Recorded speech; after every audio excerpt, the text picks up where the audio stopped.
विजय एक बीमा कंपनी में काम करता है। उसकी कंपनी उसको एक जगह से दूसरी जगह ग्राहक से मिलने के लिए भेजती रहती है, जिसके कारण वो अपना घर एक ठिकाने पर नहीं रख सकता।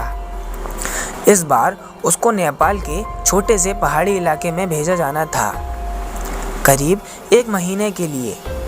इसलिए इस बार उसने अपनी पत्नी को भी साथ ले लिया। परिवार में सिर्फ वो और उसकी पत्नी ही रहती थी। विजय और उसकी पत्नी दोनों नेपाल के लिए निकल पड़े। वैसे भी ठंड का मौसम था और नेपाल में ऊपर से बहुत तेज़ बर्फ़ पड़ रही थी। वह लोग अपने घर पहुंच चुके थे। अपने घर तक पहुंचने के लिए उनको बहुत संघर्ष करना पड़ा, क्योंकि घर छोटे से गांव में एक पहाड़ी इलाके में था, जिसकी वजह से दोनों बहुत थक चुके थे। रात के 12:30 बज चुके थे। बाहर ज़ोरों से ठंडी हवा और बर्फ़ गिर रही थी। दोनों अपनी रज़ाई में दुबक कर आराम ही कर रहे थे कि अचानक उनको लगा कि किसी ने उनके घर का दरवाज़ा खटखटाया है। फिर उन्होंने सोचा कि क्या पता तेज़ हवा चलने की वजह से ऐसा हो रहा हो, इसीलिए उन्होंने उसको अनदेखा कर दिया। अगली सुबह विजय जिस काम के लिए आया था, उसके लिए वो निकल पड़ा। उसकी पत्नी घर में अकेले ही थी। उसको समझ नहीं आ रहा था कि वो घर में बैठे वक्त कैसे बिताए। उसने सोचा कि चलो क्यों ना बाहर जाकर ही कुछ देख लिया जाए। बाहर ठंड तो थी, पर हवा नहीं चल रही थी। इसीलिए उसने अपना स्वेटर पहना और बाहर निकलने को तैयार हो गई। जैसे ही उसने अपना घर का गेट खोला, वैसे ही देखती है कि घर के पास बने एक खंबे के पीछे एक छोटा सा बच्चा खड़ा है, जो उसको चुपके चुपके देखा जा रहा है।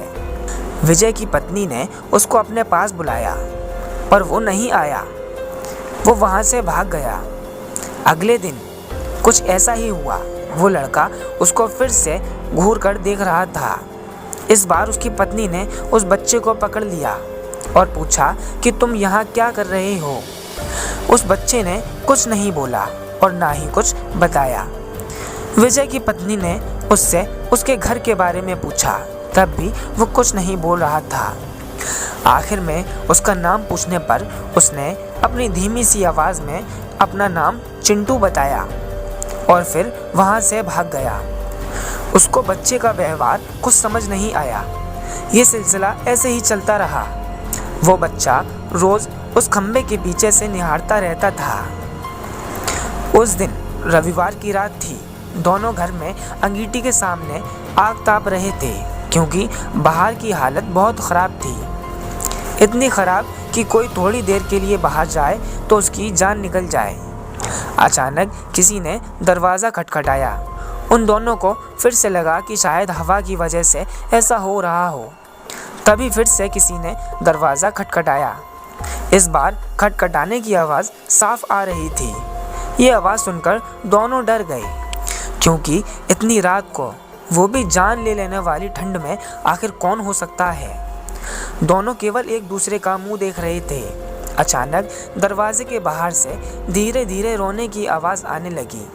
तभी विजय ने ज़ोर से बोला, कौन है बाहर। कुछ देर तक आवाज़ तो नहीं आई, पर बाद में एक धीमी सी आवाज़ आई, दरवाज़ा खोलो, बाहर बहुत ठंड है। ये आवाज़ किसी छोटे से बच्चे की थी। तभी विजय की पत्नी को ये आवाज़ जानी पहचानी लगने लगी। उसने सोचा कि ये तो उसी बच्चे की आवाज़ है जो रोज़ घर के बाहर खड़ा रहता है। विजय की पत्नी ने कहा कि हमें उसे अंदर लाना चाहिए। वो भागते हुए अभी दरवाजे के पास जा ही रही थी कि अचानक उनके घर के फ़ोन की घंटी बजी। फ़ोन एक पड़ोस में रहने वाली औरत का था, जिससे आज ही विजय की पत्नी मिलकर आई थी। विजय की पत्नी ने फ़ोन उठाया। वहाँ से उस औरत की आवाज़ आई, जी मैं आपको बताना भूल गई कि अगर आपके घर के बाहर कोई भी दरवाज़ा खटखटाए तो उसको मत खोलना। विजय की पत्नी ने कहा कि अभी मेरे घर से एक बच्चे की आवाज़ आ रही है, जो दरवाज़ा खोलने को कह रहा है। तभी उस औरत ने कहा, नहीं आप बिल्कुल मत खोलना, वो असल में एक आत्मा है। यहाँ जब जब तेज़ आंधी और ठंड पड़ती है वो तब तब सबके घर के बाहर जाता है और दरवाज़ा खोलने को कहता है। वो ठंड का बहाना बनाता है और दरवाज़ा खोलने की कोशिश करता है। अगर कोई गलती से भी दरवाज़ा खोल देता है तो अगले दिन बर्फ़ में दबा हुआ मिलता है।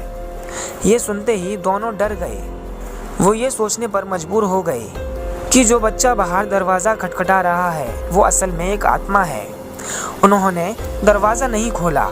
अगले ही दिन वो दोनों भागकर पड़ोसी के पास गए और पूरे मामले के बारे में पूछा।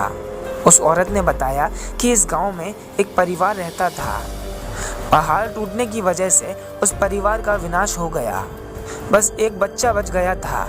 वो दूसरों के घर जाकर खाना मांगता था। एक दिन बहुत ज़ोरों से बर्फ़ गिर रही थी।